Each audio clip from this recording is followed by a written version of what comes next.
oruc halında Peyğəmbərdən bir hədis dedim. Sonra məlum oldu ki, hədis yalan imiş. Belə olduğu halda orucun batil sayılırmı? Baxın, ümumən Ramazan ayında orucu batil edəcək əməllərdən biri Allahın, Peyğəmbərin və məsum imamların adından yalan danışmaqdır. Yalan danışıb onlara nisbət verməkdir.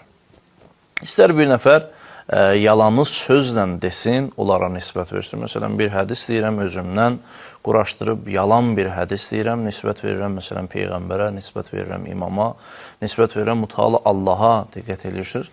İstər sözlə bunu desin, tələffüz eləsin, istər yazılı bir şəkildə olsun. Məsələn, sosial şəbəkələrin hər hansı birində bir hədis yazıram özümdən quraşdırıb bir hədis yazıram və bunu nisbət verirəm Peyğəmbərə, hər hansı bir Peyğəmbərə və yaxud da ki, hər hansı bir məsum imama və yaxud da ki, bir kəlmə yazıram, bir ibarə yazıram, deyirəm ki, məsələn, Quranda mütəala Allah bu şəkildə buyurur. Diqqət edirsiniz.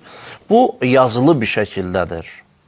Və yaxud da ki, fərz edək işarə ilə, diqqət edirsiniz, bir nəfər yalan danışır, mən işarə edirəm ki, bəli, təsdiq edirəm ki, o düz deyir, diqqət edirsiniz. Bu cür olduğu təqdirdə hər halda, istər tələffüzlə olsun, istər yazılı şəkildə olsun, istər işarə ilə olsun, əgər bir nəfər yalanı mütəal Allah